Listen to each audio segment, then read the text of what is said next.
ध्यान देना आप,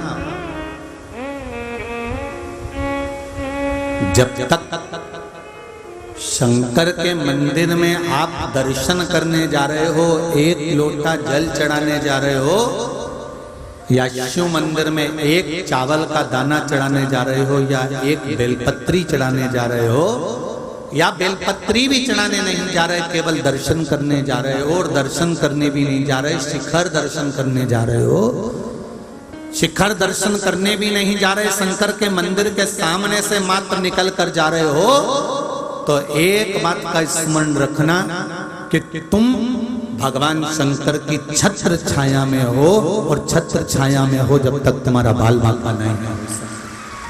आप उसकी शरणागति में, आप उसके चरणों में।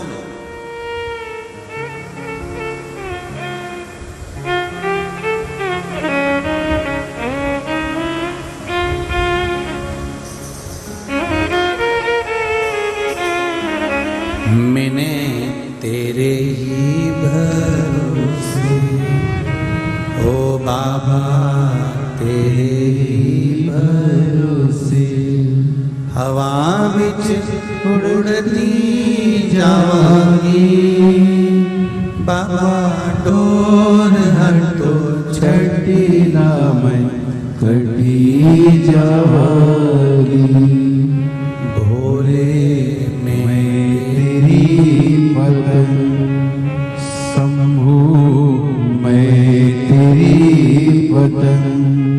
बाबा मैं तेरी बदन, हवा बिच उड़ती जावांगी,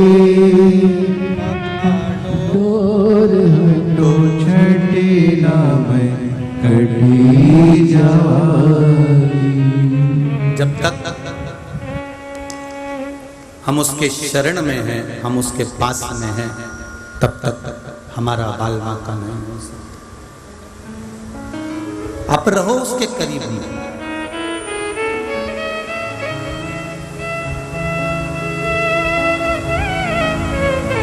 आप रहो उसके शरण में, आप रहो उसके चरणों में।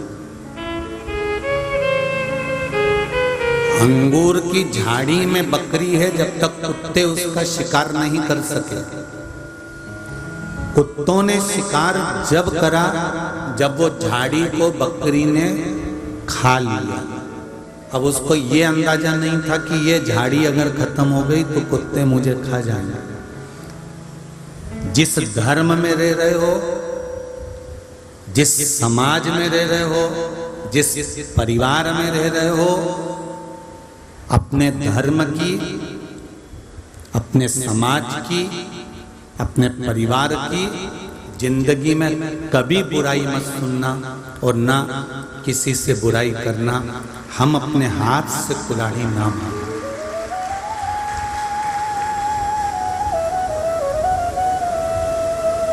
हम अपने हाथ से अपने धर्म को नष्ट ना करें। कितना चिल्ला चिल्ला के लोग कहते हैं धर्म की, अच्छे से बोलो जरा जम के, धर्म की, अधर्म का, प्राणियों में सद्भावना हो। यहां बोला कि मनुष्य में सद्भावना हो।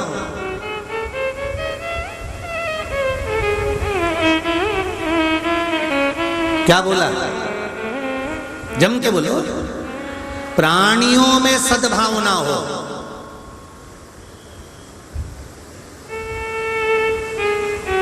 अर्थात जो मृत्यु लोक में जन्मा है, चाहे वो चींटी हो, पशु हो, पक्षी हो, चाहे मनुष्य हो, जो प्राणी है जिसके अंदर भगवान स्वयं विराजमान है प्राण के रूप में, जो प्राणी है, चाहे माथे में रहने वाला जुआ हो, चाहे मच्छर हो, चाहे खटमल हो, चाहे झिंगूर हो, चाहे चींटी हो, चाहे वो बंदर हो, चाहे वो जानवर हो, चाहे वो मनुष्य हो, प्राणियों में सद्भावना।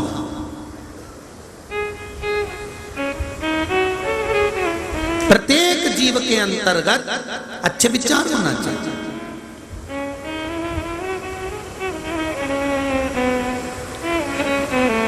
जब हम हमारे सनातन धर्म की ही बुराई सुनते हैं, जब हमारे सनातन धर्म के लिए ही हम अपशब्द सुनते हैं, जब हम अपनी समाज के लिए ही अपशब्द सुनते हैं, जब हम अपने परिवार के लिए ही अपशब्द सुनते हैं, तब समझ लेना कि हमारे विनाश का समय आ गया। अब हमें कोई नहीं बचा सकता। जैसे कुत्ते बकरी को खा जाते हैं अंगूर की झाड़ी हटने पर, उसी तरह जब आप सनातन धर्म की निंदा सुन सकते हो, आप सनातन धर्म की बुराई सुन सकते हो, आप सनातन धर्म के लिए अपशब्द कह सकते हो, अपनी समाज के लिए अपशब्द कह सकते हो, सुन सकते हो, परिवार के लिए अपशब्द कह सकते हो, सुन सकते हो, तो समझ लेना कि अब तुम्हारा विनाश निश्चित है। अब तुम्हें नष्ट होने का समय आ गया है, अब कोई बचा नहीं सकता। बहुत कठिन है।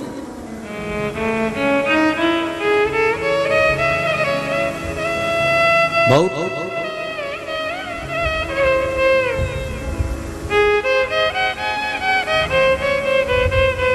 दो चीजों का सदुपयोग करना सीख लो।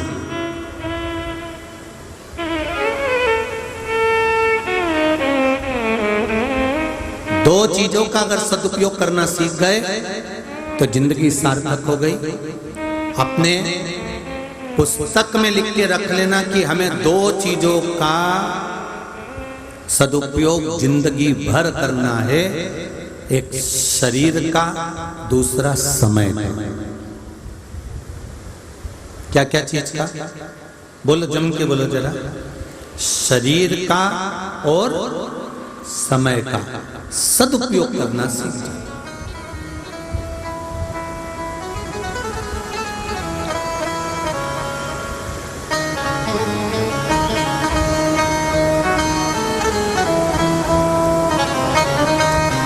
तीन घंटे की कथा में आधा घंटा मूंछ वाला भैया ले लेता है, बचते हैं 2.5 घंटे, उसमें से 7 मिनट पीछे के आरती में चले जाते हैं। जो समय बीच में बचता है, हमारा पूरा प्रयास रहता है कि कथा के बीच में भजन एक भी ना आए, जिससे आप कथा में मन लगाकर आनंद पाकर बैठे। पर जब आपका स्वरूप देखते हैं और कुर्सी पे बैठे बैठे तब विचार करते हैं कि बीच में एक छोटा सा कीर्तन ले लिया जाए। नहीं तो हमारा तो एक नियम है कि जितना समय मिला है आप भगवान शंकर की, उसकी भक्ति, उसके गुणगान में समय निकालें, क्योंकि उसके लिए आप लोग,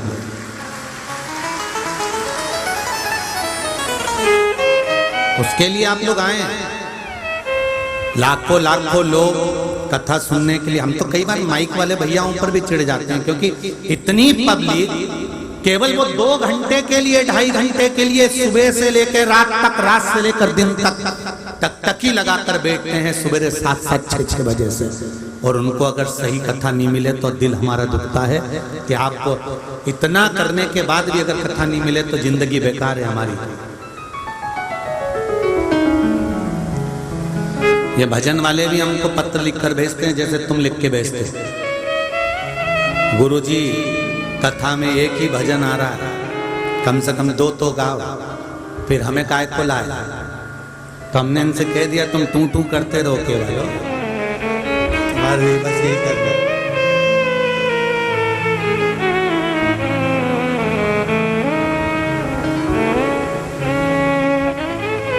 ये छोटे मोटे नहीं है, ये 7 जो बैठे हैं ना, ये सप्त ऋषि से कम नहीं है। 7 ऋषि से कम तो नहीं ना, ये बहुत उचित। ये तो सप्त ऋषि हैं, आप भी थोड़ी कम हो। 33 कोटि देवता से भारी तो आप ही हो। कोई सहजता है क्या? शिव कृपा है, शंकर की उदारता है, करुणा है। शरीर का और समय का जिस दिन सदुपयोग करना आ गया, उस दिन दुनिया की सारी दौलत और सत्ता आपके चरणों में होगी। बस समय का और शरीर का सदुपयोग करना सीख लीजिए।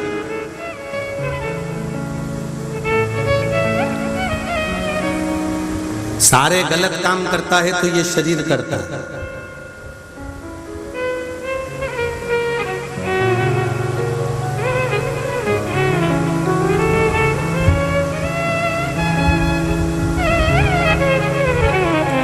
और सारे अच्छे काम करता है तो समय करता है।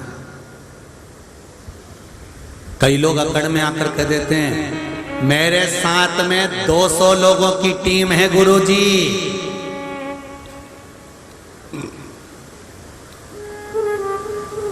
अभी आपने मेरा दबदबा नहीं देखा, मेरे पास में इतना बल है, मेरे साथ में इतने लोग खड़े हैं। एक मोबाइल करूं और 50 को खड़ा कर दूं, 50 को एक आवाज निकालता हूं और ढेर लग जाता है सबका, पूरे लोग मेरे साथ में खड़े हैं।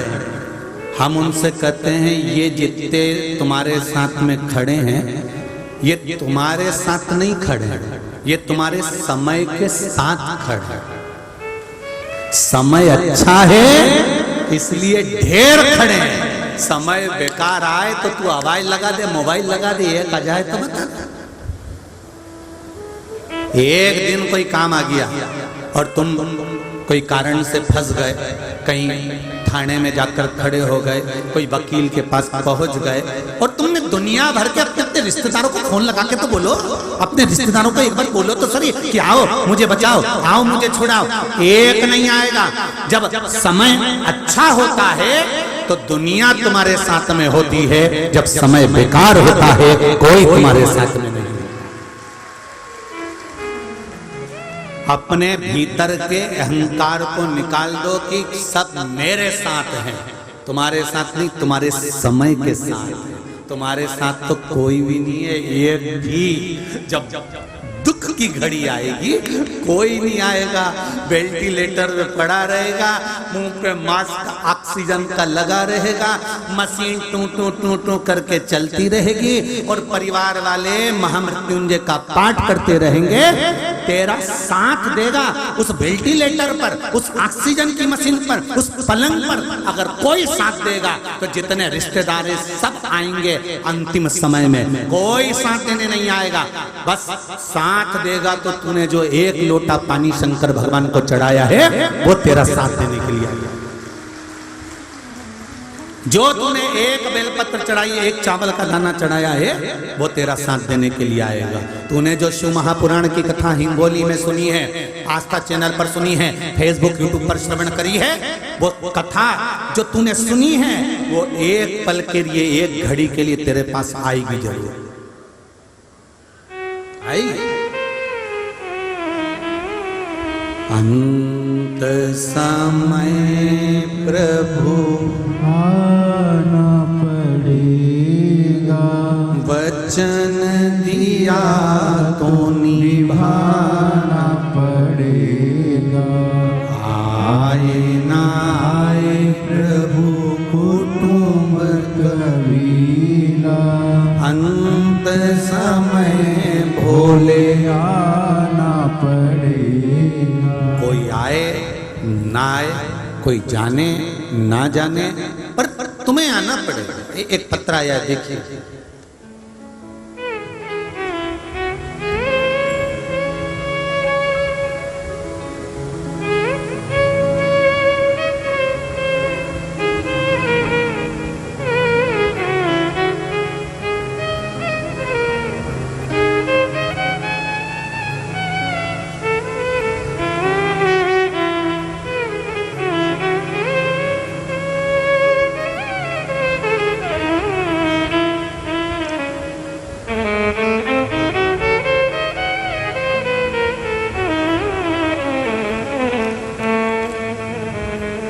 सुनंदा गोपाल मानकर, पातूर तहसील, जिला अकोला, महाराष्ट्र, गांव सस्ती,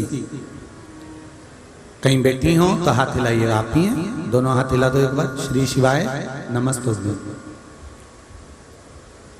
बाबा, मेरे पति की पीठ में एक गठान हो गई थी और डॉक्टर ने ऑपरेशन करने का बोला था। गुरुदेव, ऑपरेशन का सुनकर मन बड़ा दुखी हो गया। तब शिव कथा सुनती थी, आपके बताए हुए रुद्राक्ष के जल पिलाने वाला उपाय सुना और एक रुद्राक्ष में लेकर आई बाबा के धाम से, उसको गलाया, शिव जी को चढ़ाया। वो पानी अपने पति को देने लगी, एक बेलपत्र देने लगी और बाबा की कृपा से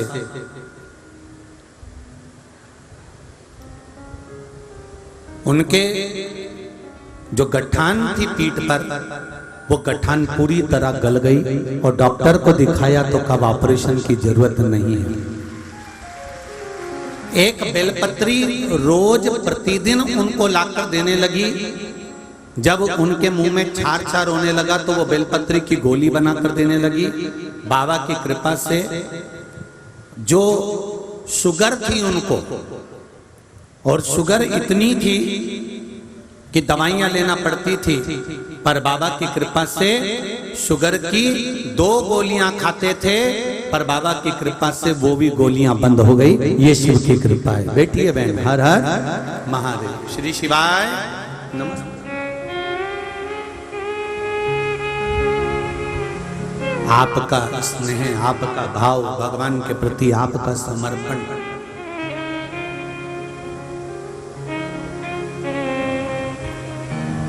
आप हृदय से अगर पुकार रहे हो, आप हृदय से उसको कह रहे हो, आप हृदय से अगर उसकी प्रार्थना कर रहे हो, हृदय से आप उसको निवेदन कर रहे हो, तो उसका फल मिलता जरूर। बखान क्या करूं मैं, लाखों के ढेर का झपटी भवोत में है खजाना कुबेर का।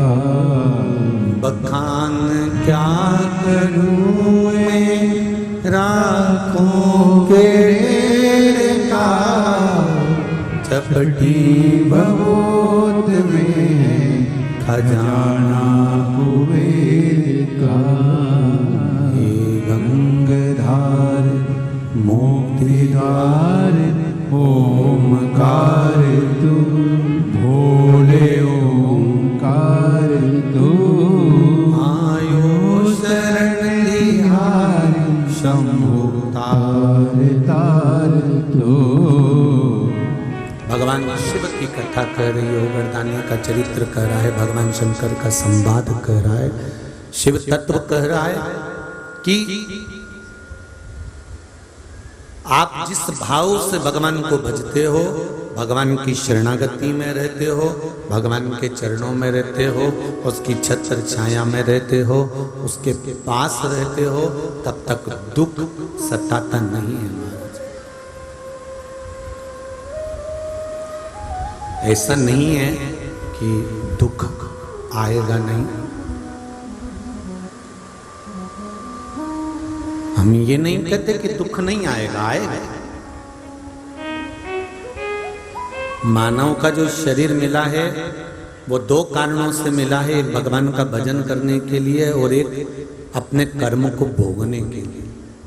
तो दुख तो आएगा, पर उस दुख में आपको मालूम ना पड़ता है कि मुझे दुख मिला है। जैसे रोटी बनाते समय आटे में थोड़ा सा नमक डाल दिया जाता है तो स्वाद आता रहता है। भगवान से प्रार्थना करना, प्रभु आटे में जैसे थोड़ा सा नमक डलता है और स्वाद आता है, ऐसी कृपा करना कि हमारे जीवन में थोड़ा थोड़ा सा दुख दोगे तो हम सहन कर सकते हैं, पर तुमने बहुत सारा दुख एक साथ दे दिया तो हम सहन नहीं कर पाएंगे, हम सहन नहीं कर पाएंगे। बहुत कठिन है फिर सहन करना, बहुत कठिन। शरीर का और समय का सदुपयोग करिए।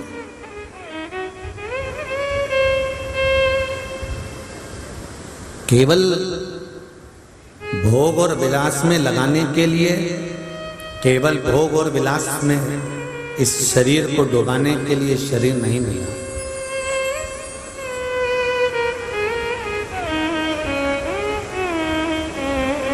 बहुत कीमती है ये शरीर, बहुत कीमती।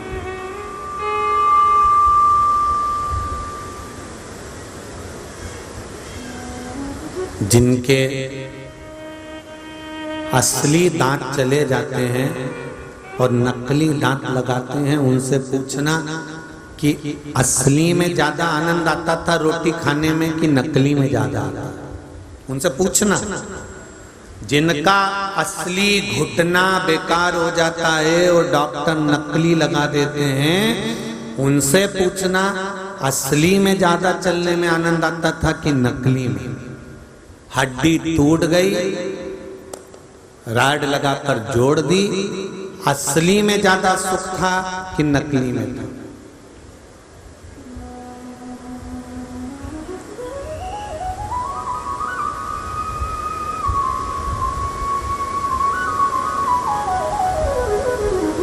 जिनके बाल चले जाएं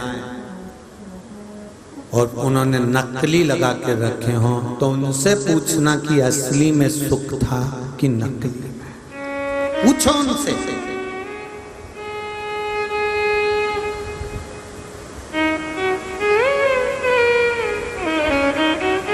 जो परमात्मा ने देकर भेजा है हमको किडनी, लीवर, नेत्र, मुख, श्रवण शक्ति, हाथ, पैर, शरीर, जो परमात्मा ने बनाकर भेजा है वो करोड़ों करोड़ों का बनाकर भेजा है।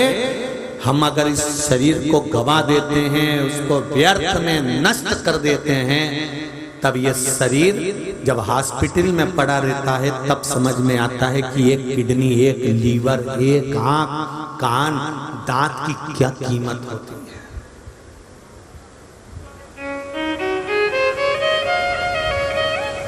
ये लड़के लोग, नवयुवक जो बच्चे हैं ना, छोरा हो, ये जितने हीरो,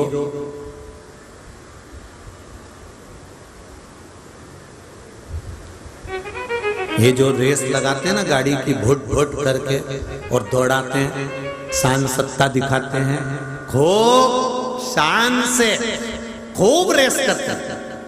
नई नई गाड़ी है, नई नई मोटरसाइकिल है, खूब रेस करेंगे, खूब घुमाएंगे। अरे मेरे दादा, गाड़ी टूट गई ना, दूसरी आ जाएगी। मोटरसाइकिल अगर बेकार भी हो गई तो दूसरी आ जाएगी, पर ये शरीर की एक हड्डी, एक चीज भी अगर गड़बड़ हो गई तो इसमें नकली लगाना पड़ेगी, और नकली लगी तो जिंदगी भर उससे अच्छा काम नहीं कर सकते। थोड़ा बहुत तो कर लोगे, पर जो काम तुम असली से कर सकते हो वो नकली से नहीं कर सकते।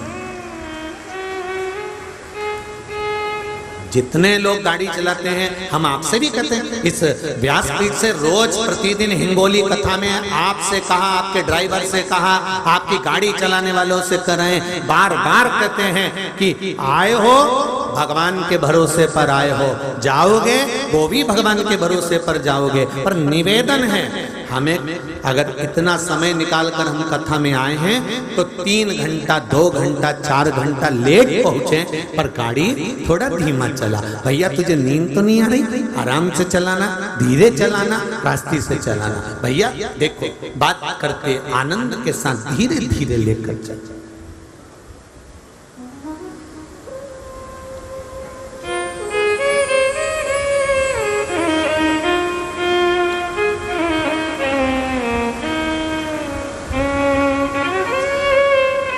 जब भी कहीं जाओ तो मुख से एक आवाज निकलना चाहिए।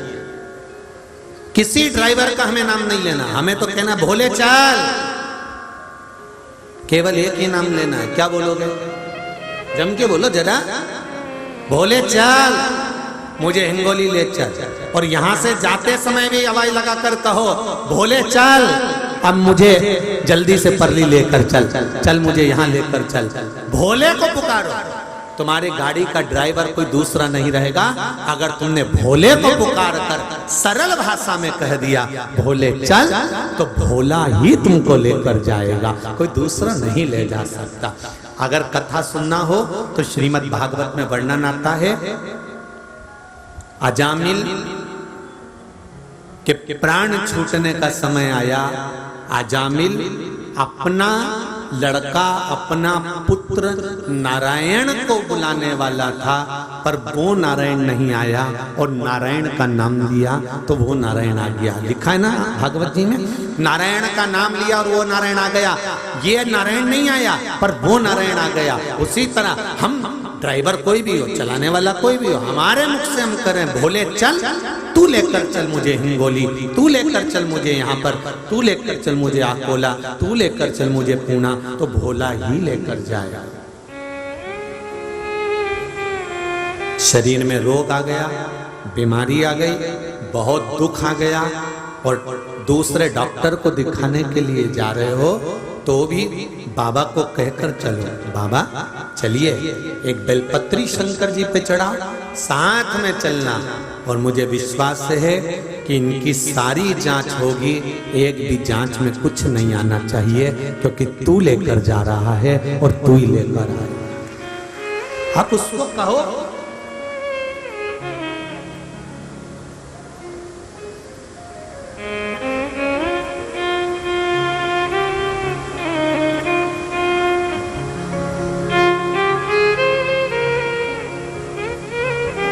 आप उसको कहो। एक बात बहुत सुंदर एक प्रश्न है,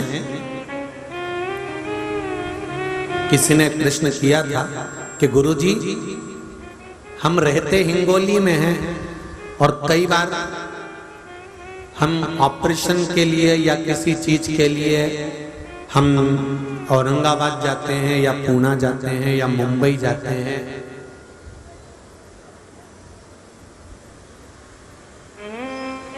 तो क्या हमारे क्षेत्र में अच्छे डॉक्टर नहीं है क्या, जो हम लोग इधर उधर जाते हैं? अब उसका निर्णय आप अच्छे से समझ लेना। हिंगोली के डॉक्टर भी अच्छे हैं, पूना के डॉक्टर भी अच्छे हैं, और जहां तुम रहते हो वहां के सब डॉक्टर अच्छे हैं। फिर हम दूसरे डॉक्टर के पास क्यों जाते हैं अपने गांव का छोड़कर? हम बड़े डॉक्टर को ढूंढते हुए मुंबई पहुंच जाते हैं, हैदराबाद पहुंच जाते हैं, यहाँ पहुंच जाते हैं, वहां पहुंच जाते हैं, हमारा इलाज वहां चालू होता है, वहां हमारा ऑपरेशन होता है। उसका कारण क्या है? हमने कहा ये कारण केवल इतना सा है, ये तो गरुड़ पुराण में भी लिखा है कि तुमने किसी को कष्ट दिया है, तुमने किसी को पिन चुभाई है, तो वो एक ना एक दिन तुमको पिन चुभाएगा जरूर, चाहे इस जन्म में चुभाए चाहे अगले जन्म में चुभाए, वो चुभाएगा जरूर। अब ढूंढते ढूंढते तुम डॉक्टर के पास पहुंच गए, मुंबई, पूना, हैदराबाद, तो क्यों उसी डॉक्टर के पास क्यों पहुंचे? कारण क्या था? उसका कारण निकालना, पूर्व समय में तुमने जरूर इसका कुछ बिगाड़ा होगा, इसलिए ऑपरेशन थिएटर में उसने भी तुमको काट काट के अपना हिसाब पूरा करा है। भले वो अच्छा कर रहा है, भले वो ठीक कर रहा है, भले वो आपका इलाज कर रहा है, भले वो आपको श्रेष्ठ बना रहा है, क्योंकि कोई डॉक्टर आपको मरने की गोली नहीं देगा, भले आप कितने भी सड़ रहे होगे, आपको बचाने की ही गोली देगा, क्योंकि डॉक्टर भी परमात्मा का एक स्वरूप होता है। भले शरीर सड़ रहा होगा, सारे घर के लोग कह रहे होंगे कि मर जाए तो अच्छा, प्राण छूट जाए तो अच्छा, बहुत बीमार है, बहुत बूढ़ा है, बहुत बड़ा है, सड़ रहा है, अब तो भगवान इसको उठा ले। पर डॉक्टर जब जब देखने आएगा, डॉक्टर कभी मरने की दवाई नहीं देगा, न गोली देगा। डॉक्टर देख रहा है कि सड़ रहा है, डॉक्टर देख रहा है कि गल रहा है, डॉक्टर देख रहा है कि ये बेकार हो चुका है, अब इसका अंतिम समय है, तो भी डॉक्टर उसको बचाने की ही दवाई देगा, मारने की नहीं देगा, क्योंकि वो भगवान का एक स्वरूप बताया गया है, वो मारने की नहीं देगा। जिसका हृदय चित्त परमात्मा में लगा है, वो कभी मरने की दवाई नहीं देगा, वो कभी आपको लूटने का नहीं सोचेगा। वो तो सर्वे भवन्तु सुखी न, वो सबको सुखी देखना।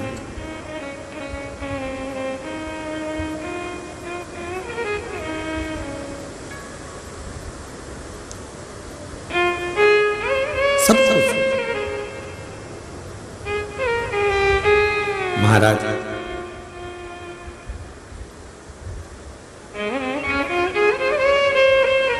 आप सड़ रहे हो, आप गल रहे हो, आप बेकार हो रहे हो, फिर भी वो मरने का नहीं सोचेगा।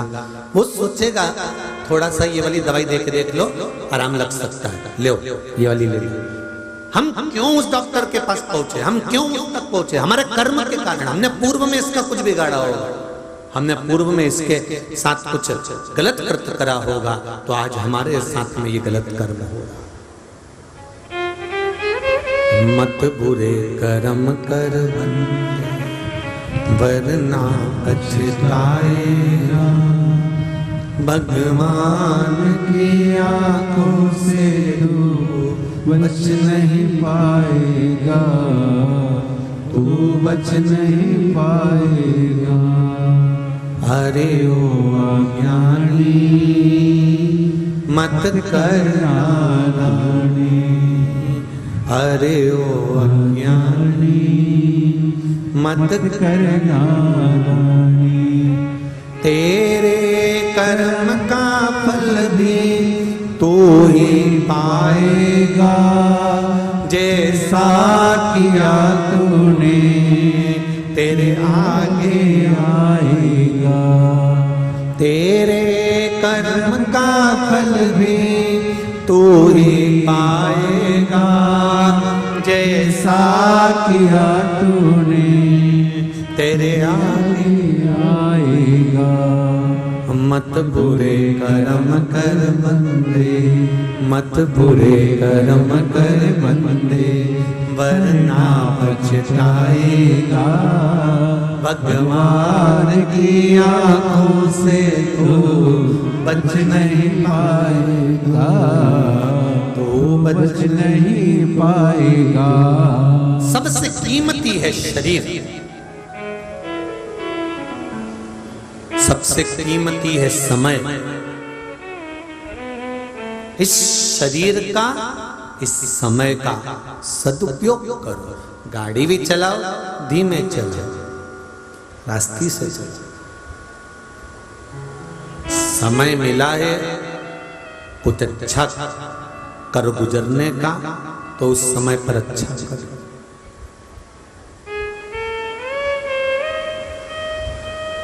जब समय अच्छा मिले तो फिर जोरदार तरीके से निकल। कल 2020 चल रहा था और कुछ समय तक ऐसा लग रहा था कि अब गए, अब गए, अब गए। पर भोलेनाथ ने भी समय दिया और इन्होंने कुदाना चालू करा।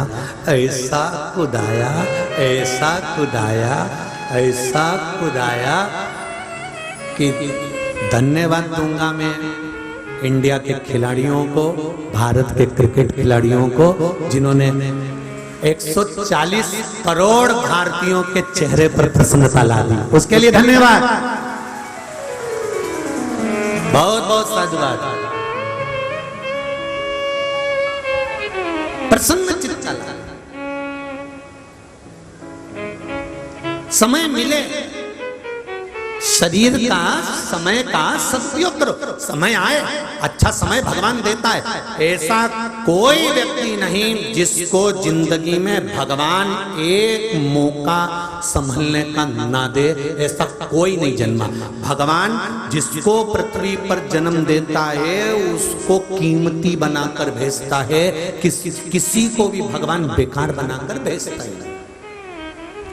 आप अपने कमरे में अटाला सामान रखती हो क्या?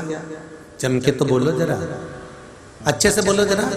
नहीं, आप अटाला सामान अपने कमरे में, अगर सास का कोई सामान अटाला भी कमरे में आ जाता है तो उसको उठाकर भंडारे में धरी आती हो, छत के ऊपर रखी आती हो या कहीं और पटक देती हो, पर अपने कमरे में अटाला सामान रखता कौन है? जब तुम अपने कमरे में कोई फालतू का सामान नहीं रखते, अटाला सामान नहीं रखते, तो महादेव अपने घर में, अपनी पृथ्वी पर अटालों को रखेगा क्यों? तुम अपने कमरे में अटाला सामान नहीं रखती हो, तुम अपने कमरे में फालतू का सामान नहीं रखती हो। कई लोग कहते हैं ये तो फालतू है। फालतू नहीं, माता के गर्भ से पृथ्वी पर अगर जन्म लिया है तो इसको भगवान ने कोई ना कोई हुनर देकर पैदा किया होगा, इसलिए भगवान ने पृथ्वी पर रखा है। नहीं तो अपने घर में कोई फालतू का सामान या अटाला सामान नहीं रखता, तो परमात्मा क्यों अपने घर में फालतू का सामान रखेगा? वो कह देगा देवमती तुम तो रखो अपने पास। जिसको अटाला सामान का क्रम रहता। कई माताएं कहती है हमारे गर्भ से संतान नहीं हुई, तो भगवान को धन्यवाद दो, भगवान ने सोच कर रखा होगा अटाला नहीं चाहिए, रहने दो, डरो।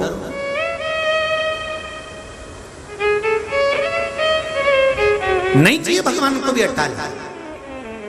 अगर माता के गर्भ से जन्म लिए हो, पृथ्वी पर जन्म लिए हो, भारत की भूमि पर जन्म लिए हो, मनुष्य की देह मिली है, और तुम कितने भी गरीब से गरीब घर में जन्मे हो, भिखारी से भिखारी घर में जन्मे हो, चाहे सेठ से सेठ के घर में जन्मे हो, किसी के घर में भी जन्मे हो, चाहे ब्राह्मण के घर में, चाहे क्षत्रिय के घर में, चाहे वैश्य के घर में, चाहे शूद्र के घर में, तुम कहीं पर भी तुम्हारा जन्म हुआ है, तुम अटाला नहीं हो, तुम फालतू के नहीं हो। भगवान ने तुमको जन्म दिया है तो जरूर तुम्हें कीमत वाला बनाकर पैदा करा है, उस कीमत को हमें जानना है।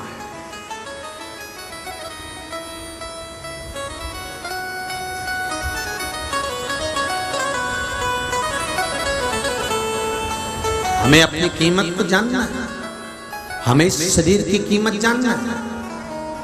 संसार में कोई व्यक्ति फालतू पैदा नहीं होता। भगवान ने अगर तुमको जन्म दिया है तो तुमको एक हुनर देकर भगवान पैदा करता है, और हुनर देने के साथ में भगवान एक मौका सबको देता है कि इस मौके में तू चौका लगाना, छक्का लगाना, इस मौके में तू निकल कर भाग जाना। मैंने तुझे अच्छा समय दिया है, अच्छा मौका दिया है, अच्छे गुरु की शरणागति दी है, अच्छा समय तुझे प्रदान करा है। अब अपने हुनर को तुझे निखारना है, और गुरु की शरणागति में आकर जो निखर गया वो निखर गया, और जो बिखरा वो बिखर गया। मौका वो देता। कई बेटियां, कई बेटे सियोर आते हैं कुबेरेश्वर धाम पर, तो उनकी आंखों में आंसू रहता है। भगवान ने हमारे साथ बहुत गलत किया है गुरुदेव, मेरा परिवार पूरा चले गया, कोरोना में मेरा पति चले गया, ये हो गया, वो हो गया। हमने कहा क्यों रोती हो? कोई कहता है कि मेरा पिता नहीं, कोई कहते हैं लोग मुझे पूछते नहीं, कोई कहता है लोग मुझे गालियां देते हैं, कोई कहता है कि मुझ में अक्ल नहीं है, विवेक नहीं है, बुद्धि नहीं है।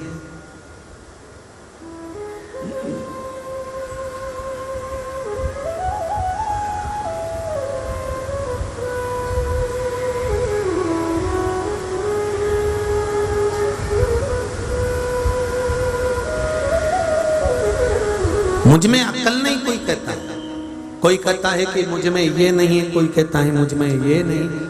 हमने कहा देख, संसार के लोगों की आदत है दूसरे में गलतियां छांटने की।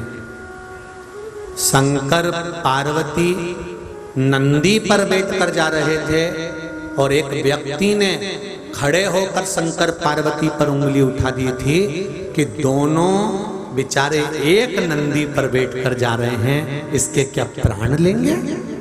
शंकर ने पार्वती से कहा, पार्वती मैं नीचे उतर जाता हूं, तू नंदी पर बैठकर चल। पार्वती जी नंदी पर बैठकर चली तो दूसरे व्यक्ति ने उंगली उठाकर कह दिया, बताओ कैसा जोरू का गुलाम है, पत्नी को नंदी पर बिठा कर ले जा रहा और खुद पैदल चल रहा है। पार्वती जी ने कहा, लोग आपको अपशब्द कह रहे हैं। भगवान शंकर ने कहा, क्या चाहती है? पार्वती कहे, मैं पैदल चलूंगी, तुम नंदी पर बैठो। शंकर जी नंदी पर बैठकर चले तो दूसरे व्यक्ति ने उंगली उठाकर कह दिया, बताओ कितना निष्ठुर व्यक्ति है, घरवाली को पैदल चला रहा है बेचारी को और खुद नंदी पर बैठकर चल रहा है। भगवान भी नीचे उतर गए, नंदी खाली जाने लगा तो दूसरा व्यक्ति बोला, बताओ इनके जैसा मूर्ख संसार में कहाँ मिलेगा। जब नंदी पास में है तो भी बैठकर जाने की जगह पैदल चले जा रहे हैं। भगवान शंकर ने पार्वती से कहा, पार्वती ये संसार में जन्म लेने वाला मनुष्य गलती छांटने से पीछे नहीं रह सकता। ये जन्म ही है किसी ना किसी की गलती छांटने के लिए, बस अपनी नहीं छांट पाता। दूसरे की गलती छांटेगा पर अपनी नहीं छांट पाएगा। अपने भीतर कितना कपट है, अपने भीतर कितनी बेईमानी, अपने भीतर कितना प्रपंच है, अपने भीतर कितना काम, अपने भीतर कितनी लोभ, अपने भीतर कितनी आसक्ति, कितनी वासना, कितनी तृष्णा, हम अपने भीतर की नहीं देख रहे हैं। हमने तो देखी तो बाहर वालों की देखी है, हमने देखी तो दूसरे की देखी है। ये मानव का शरीर है ही। इस शरीर को बेकार मत होने देना। दूसरे की गलती छांटने में जितना समय लगाओ, परमात्मा से कहना दूसरे की गलती छांटने में मेरा समय बर्बाद ना हो। अगर मेरा समय जाए तो दूसरे की अच्छाई देखने में समय चले जाए तो मेरे भी जीवन में अच्छाई आएगी। अगर मैं अच्छाई देखूंगा तो अच्छाई मिलेगी, मैं बुराई देखूंगा तो बुराई मिलेगी। कुछ अच्छा मिले मुझे, कुछ अच्छा प्राप्त हो मुझे, ये जीवन का सुख।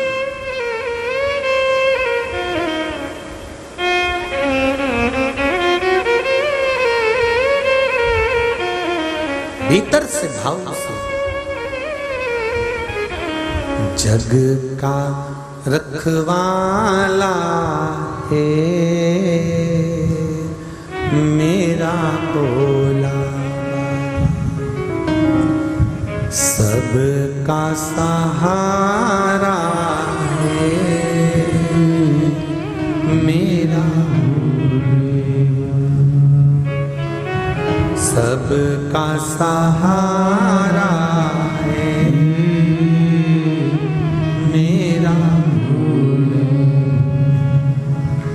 कब से खड़े हैं झोली पसार, क्यों ना सुनते मेरी पुकार, सबका रखवाला है मेरा भोला बाबा। ओ बाबा सबका रखवाला है मेरे भोले बाबा। अरे सबका रखवाला है मेरा भोला बाबा, सबका रखवाला है मेरे भोले बाबा। कब से खड़े हैं झोली पसार, कब से खड़े हैं झोली पसार, क्यों ना सुनो तुम मेरी पुकार, क्यों ना सुनो तुम मेरी पुकार। जगता रखवाला है मेरा भोला बाबा, जगता रखवाला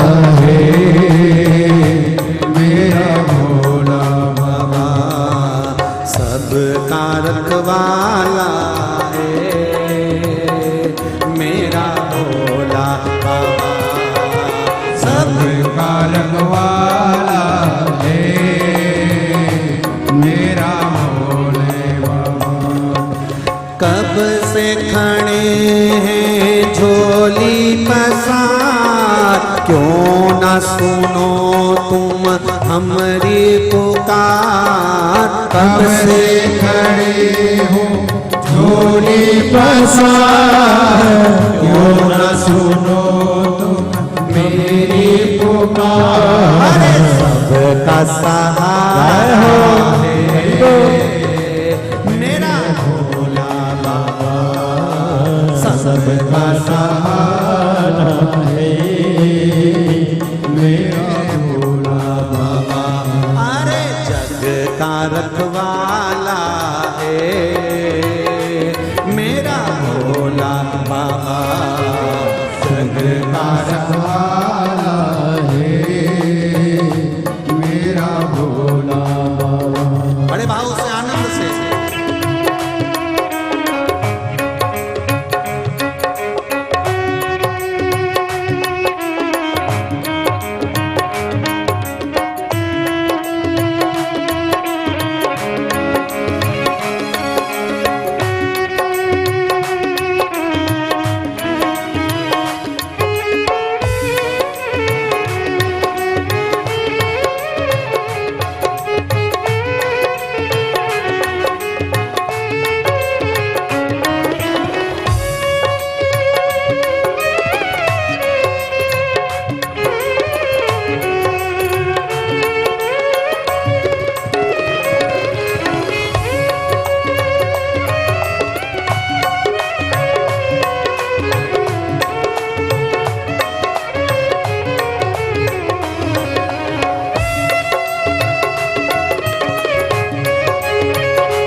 ज्ञान का है सागर, सबका है तो भाग्य विधाता।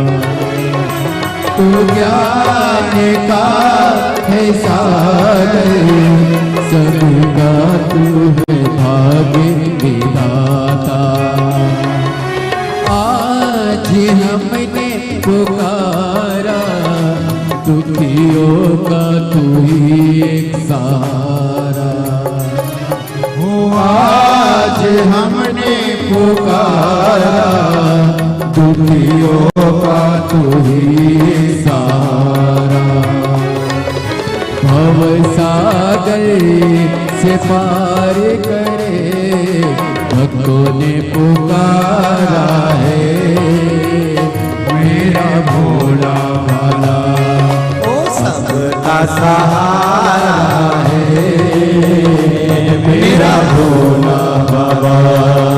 तब से खड़े हैं झोली पसार, क्यों न सुनो तुम मेरी पुकार। तब से खड़े हैं झोली पसार, क्यों न सुनो तुम मेरी पुकार। रखवाला हो मेरा भोला बाबा, जग का रखवाला है मेरा भोले भाला। अरे सबका सहारा है मेरा भोला बाबा, सबका सहारा है मेरा भोले बाबा। हर हर महादेव।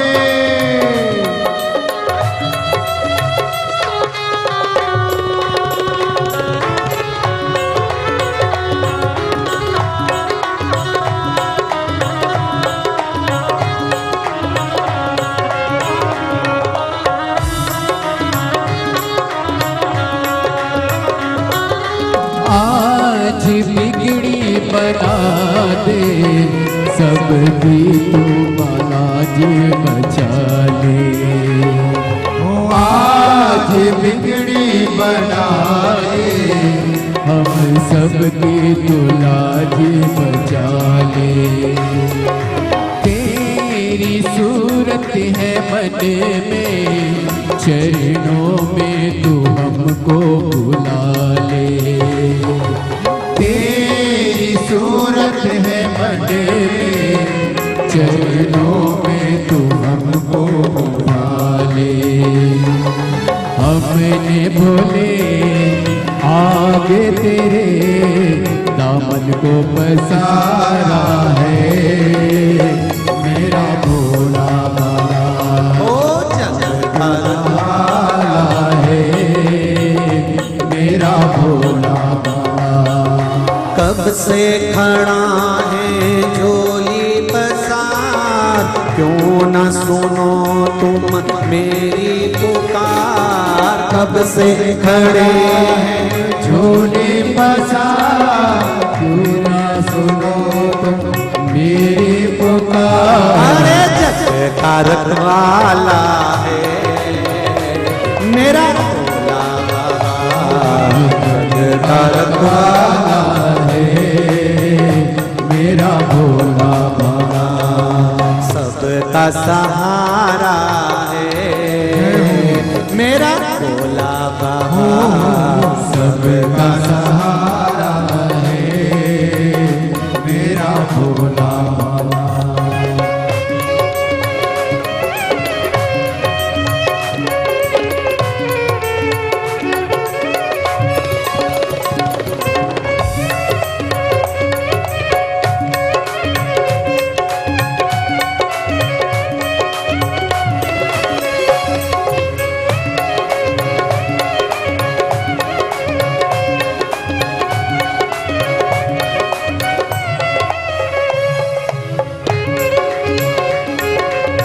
बड़े भाव से आनंद से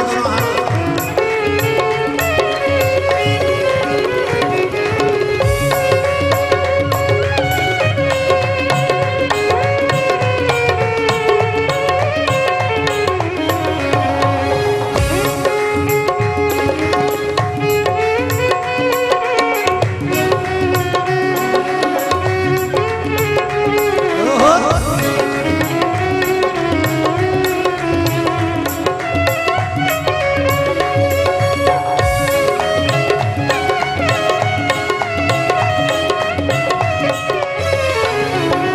देख लगी है मंदिर, भीड़ भाड़ी पड़ी है यहाँ पर।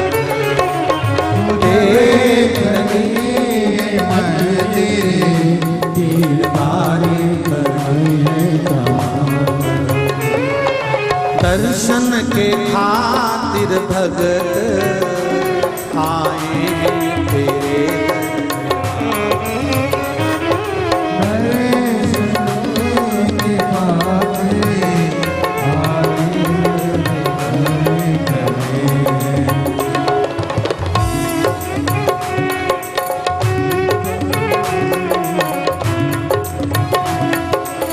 भाव से दोनों हाथ से।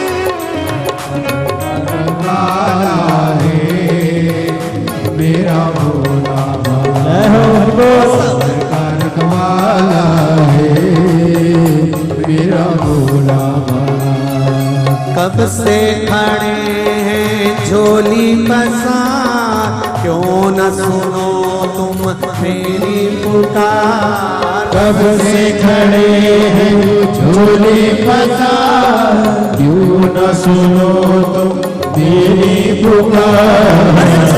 तारक वाला है मेरा भोला कनक वाला है मेरा भोला बाबा।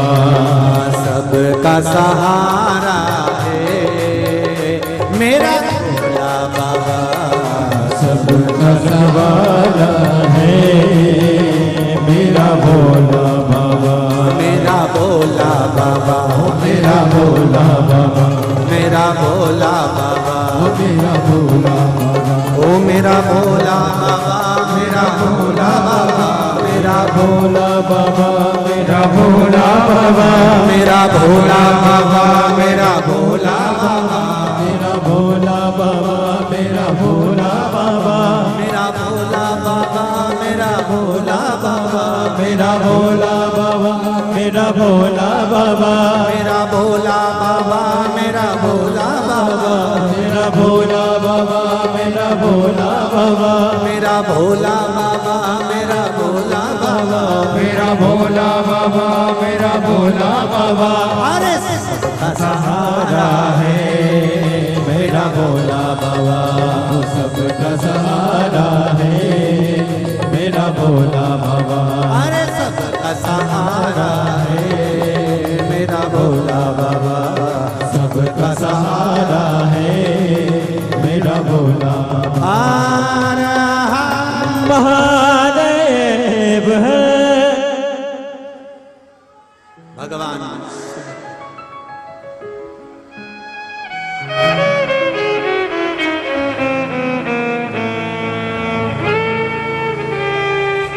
बोल बम का नारा है बाबा एक सहारा, बस जीवन का एक लक्ष्य, सबका रखवाला है मेरा भोला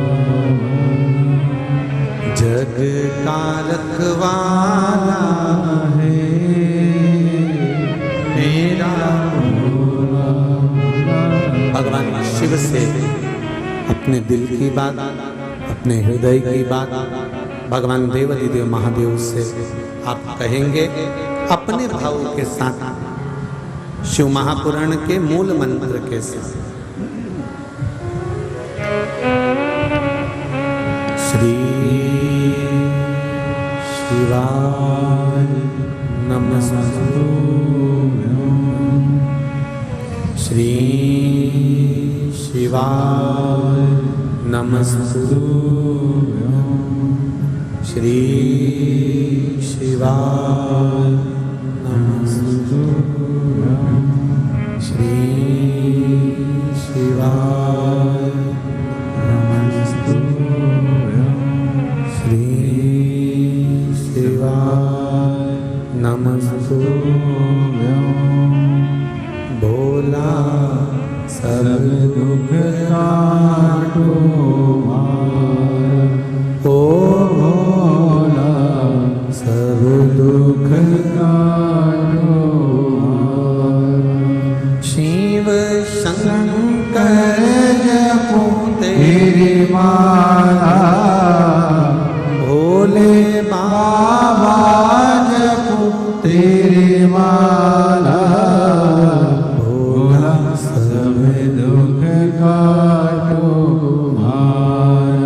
ओ भोला सब दुख काटो। भगवान शिव की कथा कर रही है। शरीर समय इन दोनों के सदुपयोग को पहचानो, इन दोनों के सदुपयोग को पहचानो और जब शरीर और समय के सदुपयोग को जान गए तो जीवन की सार्थकता। जैसे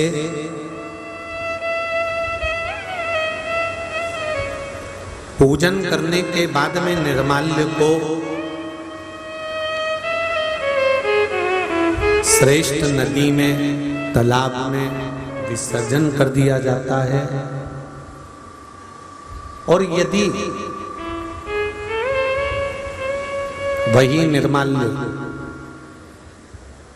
मान लो बहुत ज्यादा संख्या में बहुत ज्यादा निर्माल्य है तो उसको खेत में कहीं खड्डा कर उसको डाल लिया जाए तो खाद भी बन जाती है।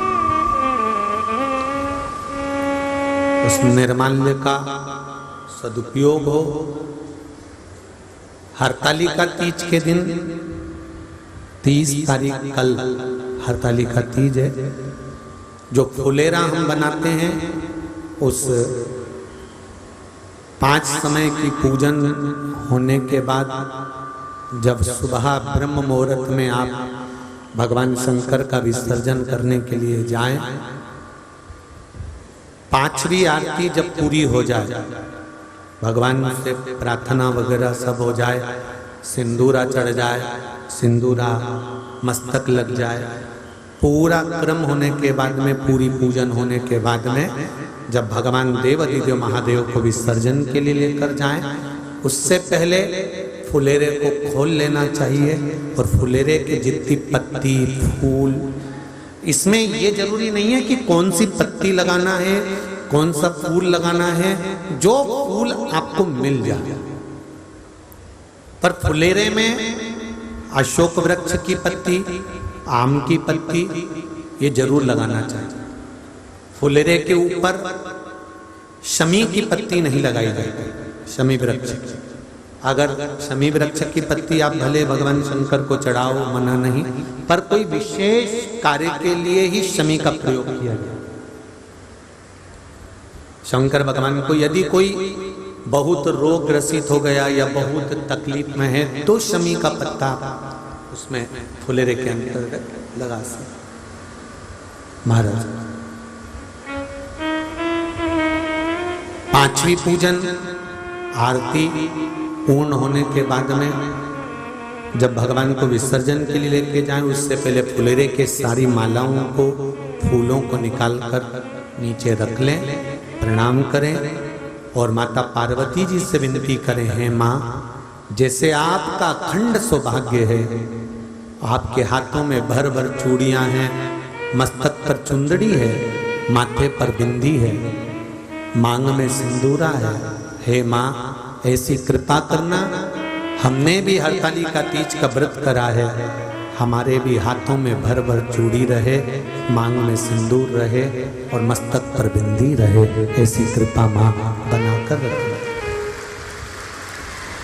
प्रणाम कर कर हरतालिका तीज का फुलेरा और शिवलिंग जो आपने बालू का बनाया है, माता पार्वती बनाई है, गणेश जी बनाए हैं, सब भगवान का विसर्जन में रखें।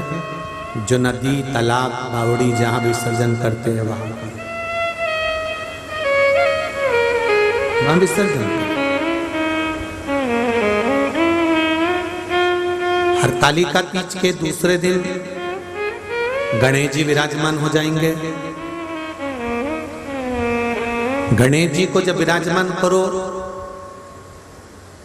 तो एक बात का स्मरण जरूर रखना कि गणेश जी विदा हो आपके घर से, पर रिद्धि सिद्धि आपके घर से विदा नहीं होना चाहिए।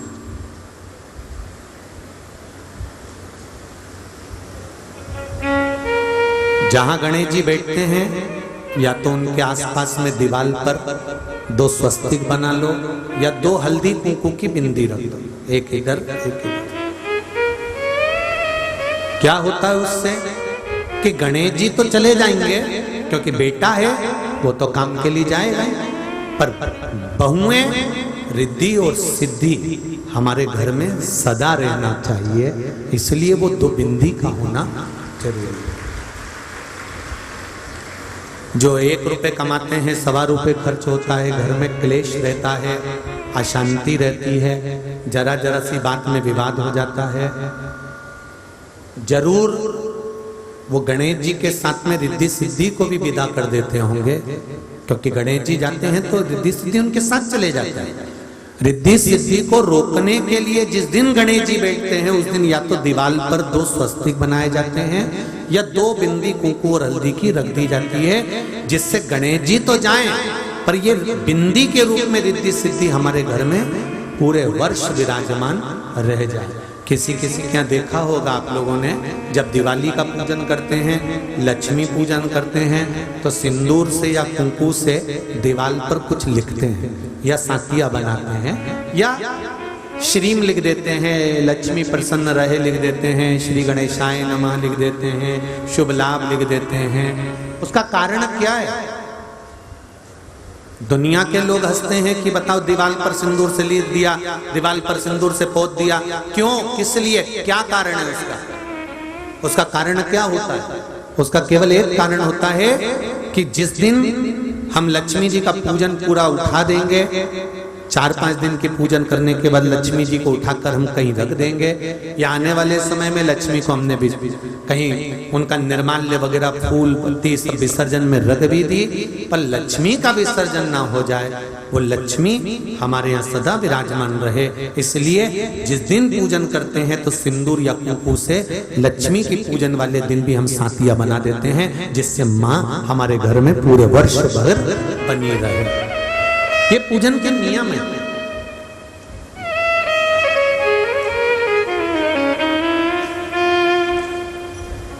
अब तो सब समाप्त हो गया जी।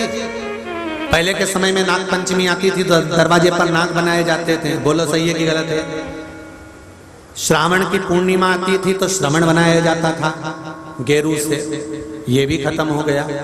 धीरे धीरे पहले करवा चौथ करते थे तो उसको दीवाल पर बनाते थे, पूजन करते थे, ये भी समाप्त हो गया। तीज, चतुर्थी, छठ जो माताएं पूजन करती थी वो दीवाल पर बनाती थी। अष्टमी नवमी लोग पूजते थे तो दीवाल पर बनाकर पूजते थे। कारण क्या था? क्यों बनाते थे दीवाल के ऊपर? क्यों बनाते थे? क्यों इतना समय लगाती थी माताएं रुई पे पहले बाती लपेटकर फिर उसको धीरे धीरे धीरे धीरे बनाया करती थी? उसका कारण क्या होता था कि साल भर हमने जिसकी आराधना करी है वो माता हमारे यहाँ साल भर विराजमान रहे। भले वो चली गई पर उसका आशीर्वाद इस घर में सदा बना, वर्ष भर रहे। अब दुनिया के लोग हंसने लगे आप लोगों पर, मम्मी क्यों नाटक कर रही हो? रहने दो, तुम तो बना बनाया ले आएंगे। कागज आजकल बने बनाए जाते हैं। जो मारवाड़ी लोग पूजन करते हैं उनके कागज बने बनाए जाते हैं। मराठी लोग जो पूजन करते हैं उनके कागज बने बनाए जाते हैं। कुछ नहीं, उन्होंने चिपका दिया। पहले के समय में तो शादी भी होती थी तो शादी के गणेश जी रिद्धि सिद्धि का पाना नहीं आता था, दीवार पर बनाया जाता था। आजकल उसका भी पाना आ गया, चिपका देते हैं, पूजन करी चल खत्म का टेम्परेरी काम चालू हो गया। भगवान ने भी कह दिया तुम भी टेम्परेरी तो हम भी टेम्परेरी, तुम चिंता मत करो, तुम्हारी मर्जी पड़े जैसा। कुछ नियम है हमारे सनातन धर्म के अंतर्गत, उसका पालन करना चाहिए।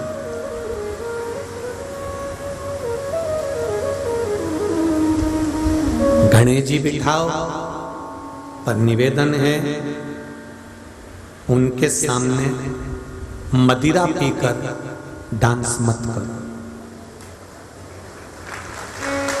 निवेदन, सनातन धर्म को हंसी के पात्र मत बनाओ। गणेश जी को लेकर आओ, गणेश जी को छोड़कर आओ, गणेश जी का विसर्जन करो, बिठाओ, पर उनकी हंसी नहीं होना चाहिए कि आप मदिरा के नशे में आरती कर रहे हो, मदिरा के नशे में नाच रहे हो, कूद रहे हो और सनातन धर्म की हंसी उड़ रही है, वो श्रेष्ठ नहीं।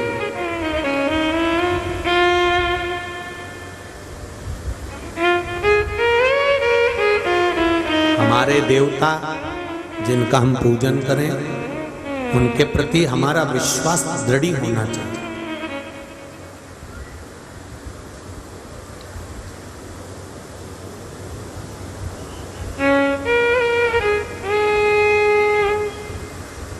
संपूर्ण भरोसा, विश्वास। पूरी शिव महापुराण की कथा विश्वास की है, संपूर्ण कथा। इसमें विश्वास के सिवा कुछ है। एक पत्र आया है, देखिए।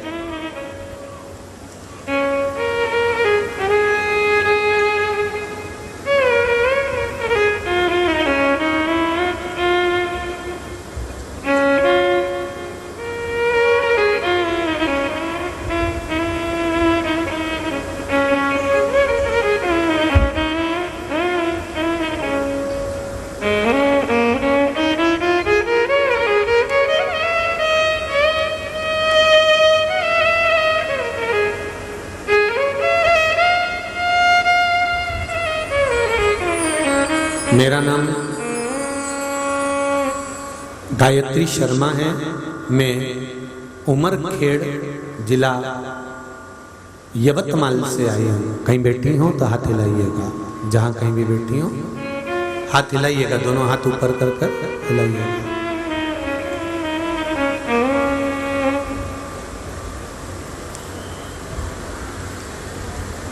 क्या बखान करूं गुरुदेव। जून 2021 से बीमारी से ग्रस्त थी। 8, 9, 10 महीने से बिस्तर पर पड़ी हुई थी, पलंग से उठ नहीं सकती थी। मुझे रजो धर्म से जुड़ी हुई समस्या थी, उस कारण मुझे हीमोग्लोबिन भी कम हो गया था। दवाई लेकर थक चुकी थी। डॉक्टर के पास गई तो डॉक्टर ने बताया कि ऑपरेशन करना पड़ेगा, आपके गर्भाशय में गठान हो गई है। गठान की आकृति भी बड़ी है, जांच के लिए जाएगी। तभी मन बड़ा दुखी हुआ कि 10 महीने तो पलंग पर पड़े पड़े हो गया, क्या करूं। कथा आपकी टीवी पर आ रही थी, मन को बहलाने के लिए टीवी चालू करी और आपकी कथा मिल गई। आपके द्वारा बताया गया था कि फुलेरा दूज का उपाय, महादेव को 1 धतूरा, नंदीश्वर को 5 बेलपत्र समर्पित करने का जो उपाय बताया था, 1 लोटा जल शिवजी को चढ़ाना, 1 बेलपत्र लाकर खाना, वो प्रारंभ किया गुरुदेव। 1 ही महीने के अंदर बाबा की कृपा हो गई और उसके बाद डॉक्टर को जांच कराया तो उन्होंने कह दिया आपके गर्भाशय में जो डॉक्टर कहे थे गांठ है वो गल चुकी है, अब आपको ऑपरेशन की जरूरत नहीं है, अब मैं पूरी तरह से ठीक हो गई हूं और चल फिर सकती हूं। ये शिव है, बैठिए। ये शंभु है, ये शंकर है।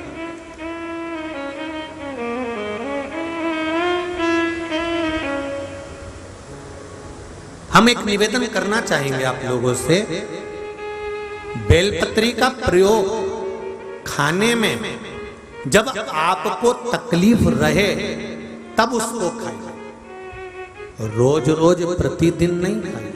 हाँ, हफ्ते में 1 बार खाना है तो खा सकते हैं। हाँ, शुगर है, बीपी है तो उसका प्रयोग करो, या कोई बड़ा रोग है तो उसका प्रयोग करो।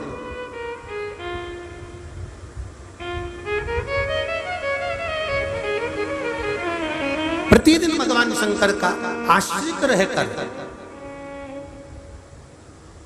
कोई बड़ा रोग आ गया तब आप भगवान से कहो भगवान मुझे औषधि दे दीजिए, आपकी 1 बेलपत्र लेकर जा रही हूं, इसको अमृत कर दीजिए।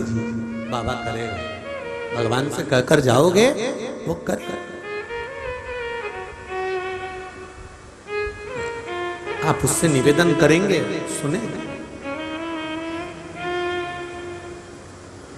महाराज शिव कथा कह रहे हैं, जो फुलेरा हमने ऊपर बांधा है उस फुलेरे में माला किसी भी फूल की लगाएं, पत्तियां कोई सी भी लगाएं और शिव जी की आराधना कर कर सुबह जब विसर्जन करें, आरती पूजन हो जाए, सिंदूरा चढ़ जाए, माता का सब पूजन शिव जी का पूर्ण हो जाए, तब आखिरी में फुलेरे को उतारें। जब शिव का विसर्जन करें तो उसी फुलेरे के फूल पत्ती को विसर्जन करें, डलिया को नहीं।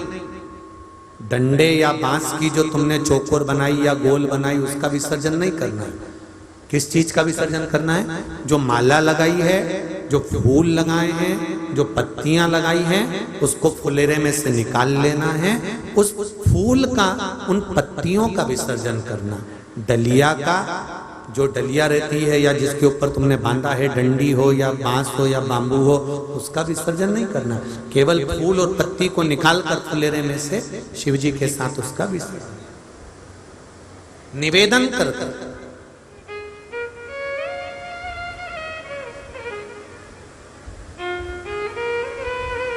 पूर्ण विश्वास के साथ अगर हम कोई व्रत करते हैं, पूर्ण विश्वास के साथ अगर हम भगवान शंकर की आराधना करते हैं, पूर्ण विश्वास के साथ यदि हम भगवान शंकर को रिझाते हैं, तो ये निश्चित है भगवान देव अधिदेव महादेव हमारे संकट को हरते हैं। ये निश्चित है। एक पत्र देखिए, एक बहन ने लिखा है,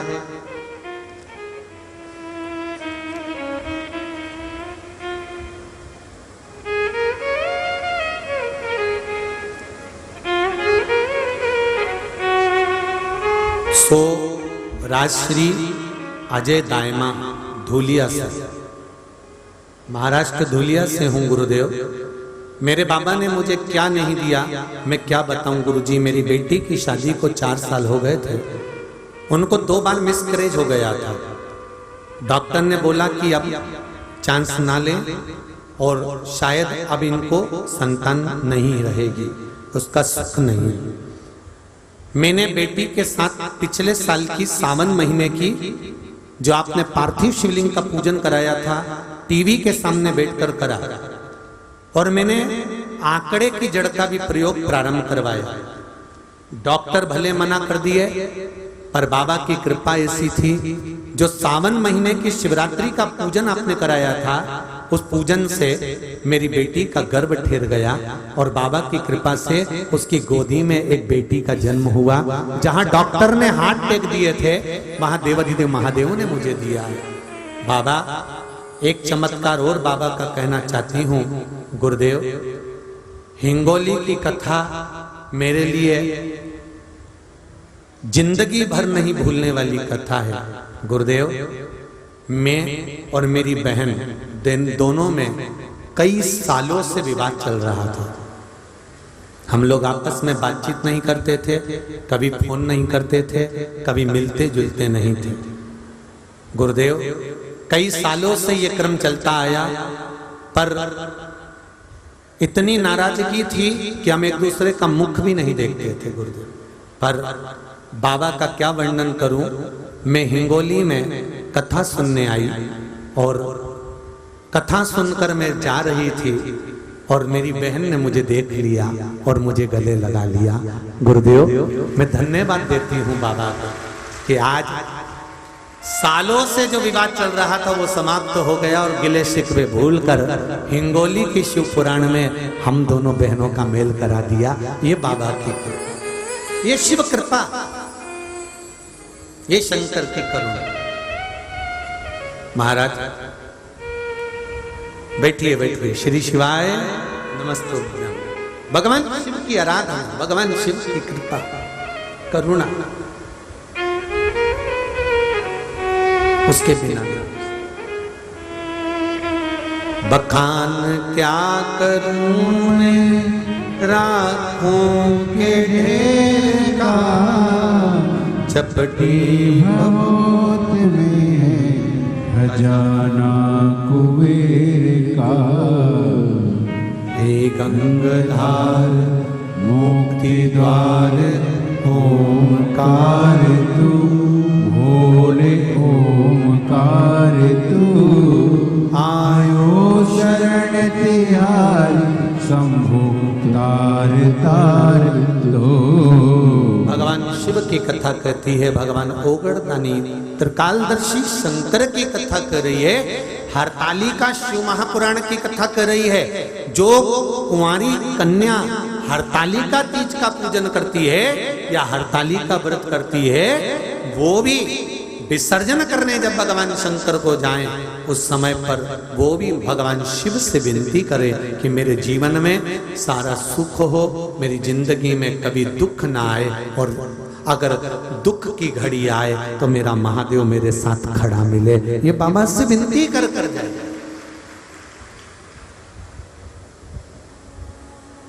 आप हरतालिका तीज का पूजन नहीं करते, आप व्रत नहीं करते, आप हरियाली तीज करते हो, सातुड़ी तीज करते हो, सतवा तीज करते हो, बड़ी तीज छोटी तीज करते हो, गणगौर तीज करते हो, चाहे दुनिया के कितने भी व्रत करते हो, पर शिव महापुराण की कथा, स्कंद पुराण की कथा हरतालिका तीज का महत्व कहता है कि आप व्रत करो ना करो, पर जहां हरतालिका तीज का फुलेरा बंधा हो वहां एक क्षण जाकर दर्शन जरूर करो, क्योंकि भगवान शिव उस दिन अपना जीवन का सर्वस्व सुख लुटाते हैं। जिस माता पार्वती ने तप कर कर कर थक गई थी, बार बार उमा के रूप में, कात्यायनी के रूप में, कुष्मांडा के रूप में, सती के रूप में माता पार्वती जन्म ले लेकर, अवतार ले लेकर थक गई थी।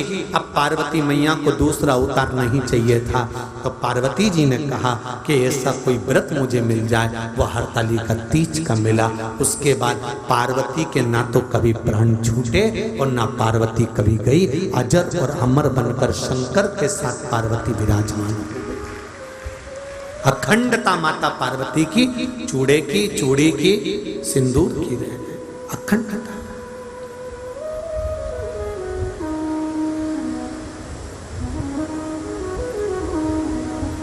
अपने त्योहारों को, अपने पूजन पाठ को, अपनी भक्ति को दिखावे से दूर रखो।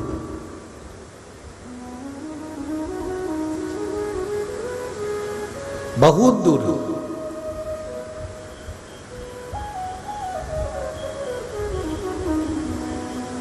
आप घर में कैसे भी कपड़े पहनो चले रहे, पर जिस दिन आपके घर में तीज का व्रत हो, चतुर्थी का व्रत हो, या आपका सास ने जो व्रत बताया है, या आपके घर में माँ जो व्रत बताई है, जो घर के बुजुर्ग जिस व्रत को करते चले आ रहे हैं, उस व्रत को यदि आप कर रहे हो तो सिर पे पल्लू होना चाहिए। उसका कारण केवल एक है, जो कुर्म पुराण में और गर्ग संहिता में लिखा हुआ है कि पूजन करते समय हमारे सिर पर एक छोटा सा, हम ये भी नहीं करे कि तुम इतना लंबा घूंघट डाल लो, और कह भी देंगे तो तुम कोई डालने वाले तो हो नहीं।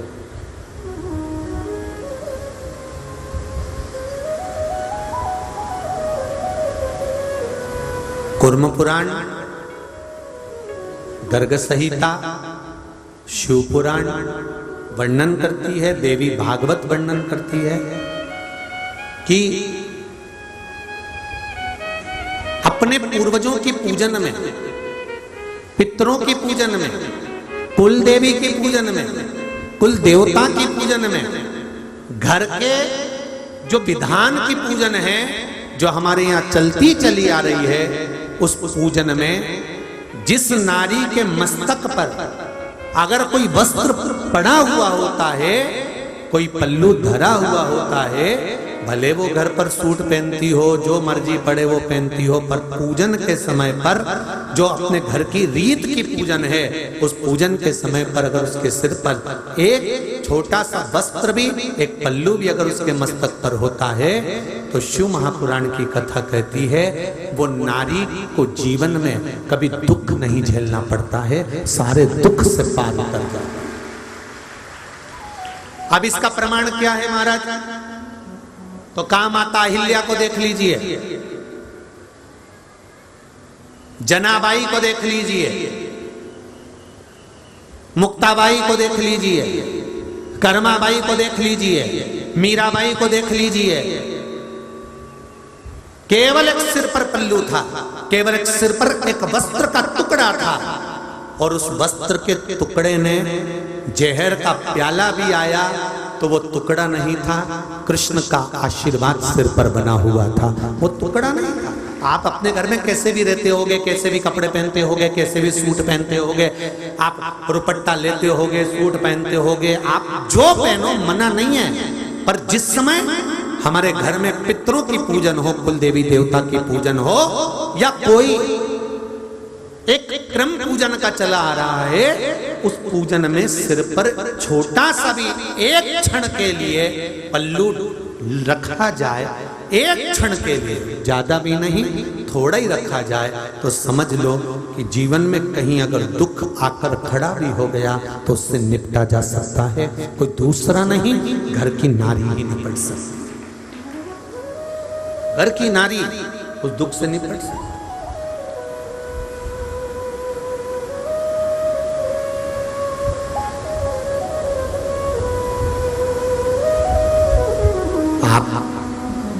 शिव की आराधना, जैसे एक पितरों की कथा में आता है, अभी तो नहीं, जब मौका लगेगा आगे जो कथाएं हैं, अशोकनगर की जो कथा होगी 19 तारीख से 19 सितंबर से, तो उस कथा में तर्पण शिव महापुराण की कथा है।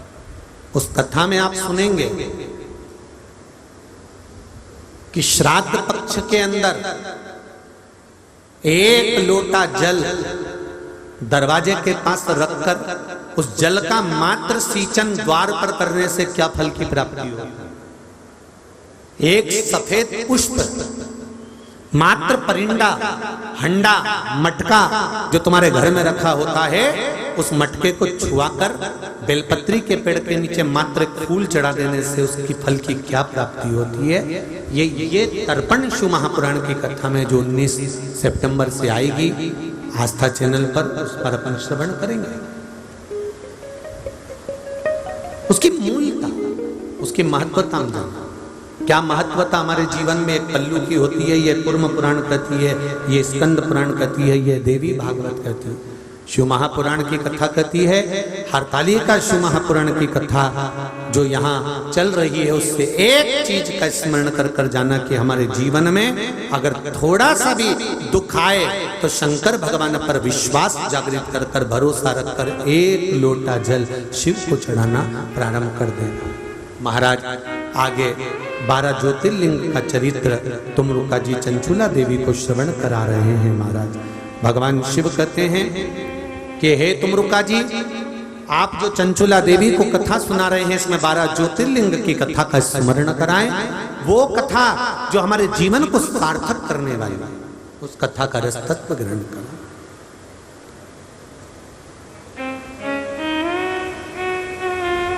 शिव जी कहे, तुमरुका जी ने चंचुला देवी से कहना प्रारंभ करा, सुनो चंचुला, प्रथम सोमनाथ जी का वर्णन किया और सोमनाथ जी का वर्णन कर कर कहा, चंचुला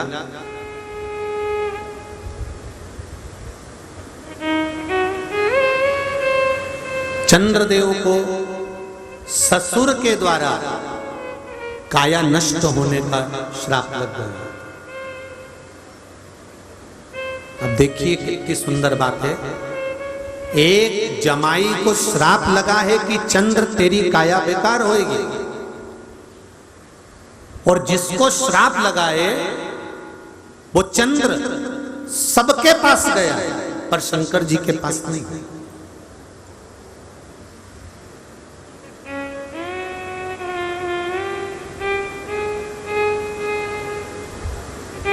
बहुत आस थी।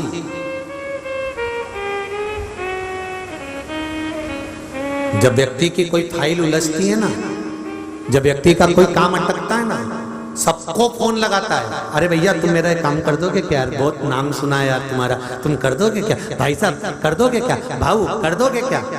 सबके पास में जाकर हाथ जोड़े, पांव पड़े, प्रणाम करा, नमन करा। कल कथा में कहा था, अगर एक के आगे झुक गए, शंकर के आगे झुक गए, मेरे राम के आगे, मेरे शिव के आगे, मेरे भोले के आगे झुक गए, तो मेरा भोलेनाथ तुमको दुनिया के आगे झुकने नहीं देगा, ये निश्चित है। वो झुकने नहीं देगा। मेरा शंभू आपको झुकने नहीं दे सकता। पर हमारी आदत क्या है, पहले दुनिया के आगे हाथ पसार लेते हैं, पहले दुनिया के आगे जाकर कह देते हैं। जब कहीं से काम नहीं होता तब अपनी पत्नी से कहते हैं मैं बड़ा परेशान चल रहा हूं, बहुत टेंशन में है। पत्नी बोलती काय को टेंशन लेते हो, एक लोटा जल सारी समस्या का हल, चलो मेरे साथ अपन शंकर जी के मंदिर चलते हैं। मैंने कथा में सुना है ऐसा करने से ऐसा होता है, चलो मेरे साथ। और पहुंच गई शिव मंदिर में। शंकर भगवान के मंदिर में पहुंची, विश्वास रखकर जब जाकर निवेदन करा, तब मन में जब विश्वास जागृत हुआ तो शिव जी ने भी कह दिया अब घबराना नहीं है, फाइल मेरे पास आ गई है, अब थोड़ा सा समय लगेगा, काम थोड़ा मोटा है तो फाइल को छुपाने में थोड़ा समय लगता है, तू आराम से जा, टेंशन मत ले, रोज आकर कुछ मत बोल, केवल जल चढ़ा और जा, उसका मिलेगा जरूर। मैंने तेरे ही भरोसे, ओ बाबा तेरे ही भरोसे, हवा बिच उड़ती जावांगी, बाबा डोर हटो छटीला मैं कटी जावांगी, भोले मैं तेरी पतंग शंभो, मैं तेरी पतंग। भगवान के हाथ में छोड़ दो, फिर उसके भरोसे पर मुझे डमरू बना लो भोलेनाथ, मान लो बात मेरी। हम उसके सहारे पर जिए, हम उसके भरोसे पर जिए, हम उसके बल पर जिए, हमारा कुछ भी ना रहे। फिर वो कैसे रखे, किस तरह से रखे, वो जाने। चंद्रदेव सब दूर घूम आए, आखिरी में शंकर भगवान के पास गए।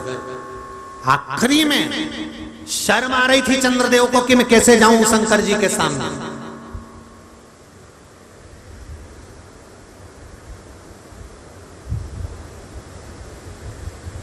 मैं शिव के सामने जाऊं तो जाऊं कैसे? कई बार नवयुवक लड़का लड़कियों को, बेटा बेटियों को मंदिर में जाने में शर्म आती है, और वो मदिरा की दुकान पर लाइन में खड़े होने में शर्म नहीं आती है।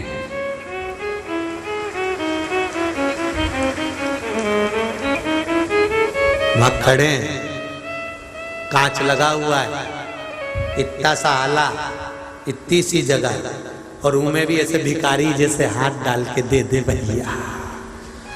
500 का नोट भी दे, 1000 का नोट भी दे, 2000 भी दे,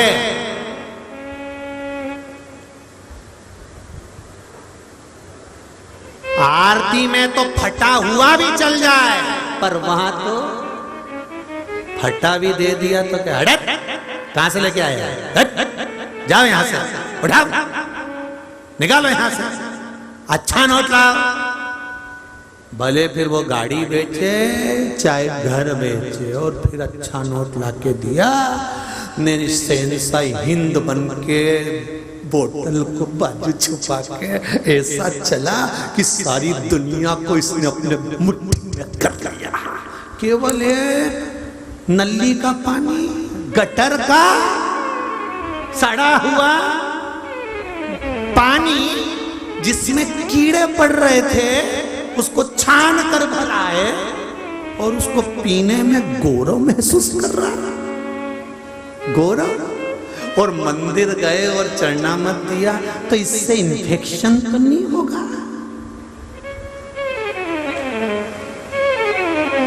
मंदिर में चढ़ना मत दिया तो पढ़ी लिखी बेटियां और बेटे कहते इससे इन्फेक्शन तो नहीं होगा, और जो नाली का पानी पी गया उससे इन्फेक्शन हो गया, उससे नहीं हो गया।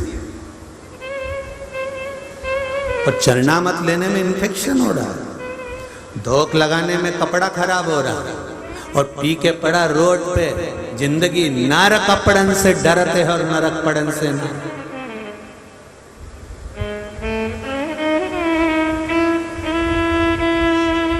ये लड़के लोग ये बैठे हुए दिख रहे हैं तुमको, एक कैमरे वाले भैया इधर दिखा ना जरा, इनको देख लेना तुम लोग अच्छे से।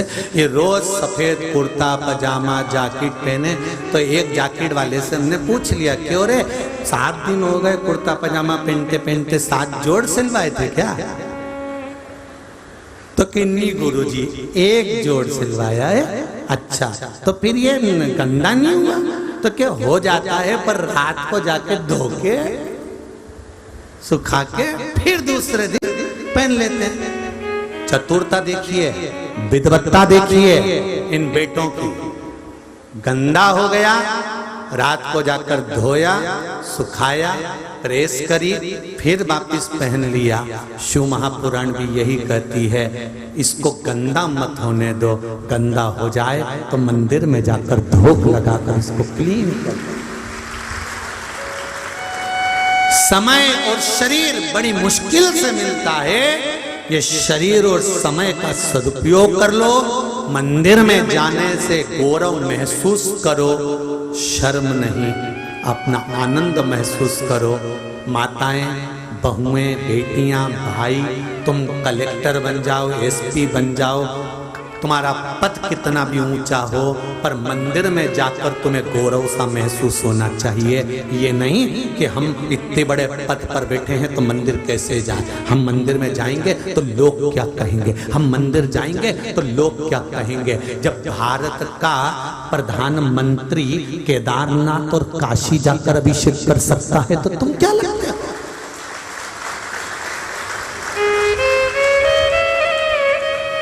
उसको शर्म नहीं आ रही? वो तो गौरव महसूस करता है केदारनाथ के मंदिर में बैठकर, वो गौरव महसूस करता है काशी विश्वनाथ के मंदिर में बैठकर, वो गौरव महसूस करता है बैद्यनाथ के मंदिर में बैठकर।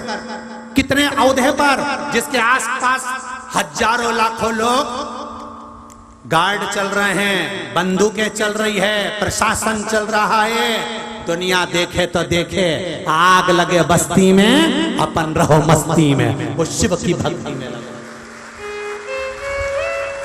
और तुम तो अभी सीए की पढ़ाई कर रहे हो, इंजीनियर की पढ़ाई कर रहे हो, डॉक्टर की पढ़ाई कर रहे हो, अभी तो मात्र पढ़ाई कर रहे हो तो इतने अप टू डेट हो गए कि झुकने में भी ऐसा लग रहा है। और वो इतनी बड़ी कुर्सी पे बैठने के बाद पसार कर जल चढ़ा रहा है, त्रिपुंड लगा रहा है,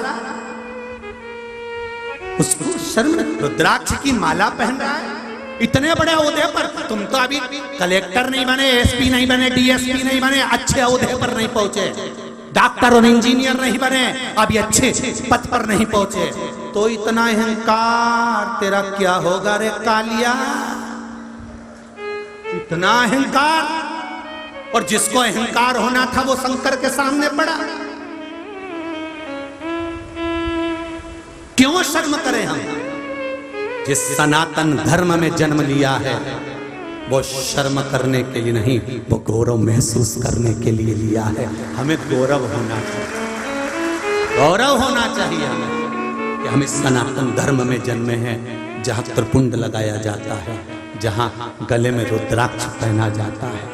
चंद्रदेव को थोड़ी सी शर्म आ रही थी कि मैं कैसे जाकर शंकर जी से कहूँ, कैसे जाऊंगा मैं। और सब दूर गए, जब व्याधि नहीं मिटी तब शिव जी के पास में जाकर फिर कहा।